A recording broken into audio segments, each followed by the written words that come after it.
Next tonight, the story of Daisy Simpson from Essex. Like many young women, she had a dream. Hers was to pursue her love of theatre and acting.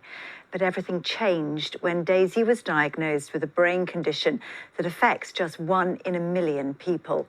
She's struggling with lots of other health problems too, and says she's been left without proper support now for more than 2 years. Our health correspondent Nikki Fox has been to meet her. Daisy Simpson from Brentwood is 34. 2 years ago, she was active. Now she hardly leaves her bedroom. She's diagnosed with 17 health conditions. The latest is debilitating and rare, and her flat's not fit for her needs. I have none of the equipment that we need to safely transfer me, to catheterise me, to manage my bowel care. We can't get carers to stay because the housing situation is so unsafe. I feel dehumanised, I feel degraded. Before being diagnosed with Moyamoya disease, Daisy performed on stage. She even had an audition for the National Theatre. Sorry, what? I saw you on Sunday. At Spoons? Sunday at Spoons? But Moyamoya fuses the brain's blood vessels, and in 2021, it caused a major stroke. Daisy wanted to show this video to highlight how complex her condition is to manage. She's at increasing risk of further strokes, with a 50% chance of surviving an operation on her brain. Her other health problems make surgery riskier. She has respiratory disorder, which can cause her to stop breathing, a bowel disorder, and type 1 diabetes. For 2 years, she's asked for help. Brian, this is Daisy's chair. How difficult is it to manoeuvre it around the house? Yeah, very difficult. It barely fits through some of the doors, and some it won't fit through at all. I can show you if you like. Yeah, there's not much clearance. There's no space at all.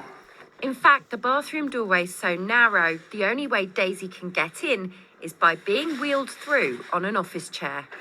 Daisy's a young, intelligent person whose physical needs are stopping her from living a full life.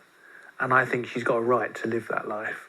She needs all the services to work together to provide a whole complete care package for her. That's the problem. She's under specialists at 7 hospitals, but no one's written an overall plan. So appointments clash and care staff don't have guidance for managing pain. With Daisy's permission, one highlighted her story on social media. I'm afraid that one day I'm going to step in and I'm going to find Daisy dead. Some days I feel so unwell and I'm having to constantly advocate and fight for my life, and it's not a choice, but I don't want to really do that. I want to be able to enjoy the time I've got left. I want to be able to see my friends. I want to just be supported to live my life the way I want to live it and have some sort of freedom within that. Charities want change, so those like Daisy spend less time managing their health and more time living life. Well, Nikki's here. I mean, such a terribly difficult situation for Daisy. But do we know how many people like her are just without the help that they need? Well, 3.5 million people in the UK live with a rare disease, but only 1 in 10 of those have a central point of contact. That's somebody to help them with housing, access help, and organise appointments. Now, that could be a nurse, it could be a GP if they've got time, or it could be a dedicated care coordinator. The important thing, though, charities say, is that it's someone.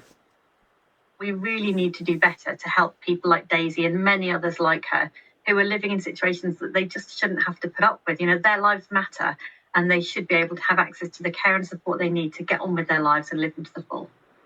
And as far as Daisy's concerned, I mean, what's likely to happen there? Well, the NHS in Mid and South Essex says that Daisy could use her personal budget to employ a care coordinator. But she says that because her needs are so complex, she needs help in finding that person. The NHS also says it's trying to bring together the staff involved in Daisy's care to organise a meeting. Now, of course, as you saw there, the other thing is housing. Brentwood Council says the property they've found for Daisy needs extensive maintenance. She's been told told it could take 9 months for that to get sorted. She's already waited 2 years. They're trying to find her a temporary home, but they say there's a shortage nationally of housing for people with disabilities. Nikki, thank you very much. The Labour Party has waded into the row over the shortage of dentists in East Anglia, saying tackling the issue will be their priority if they win the election.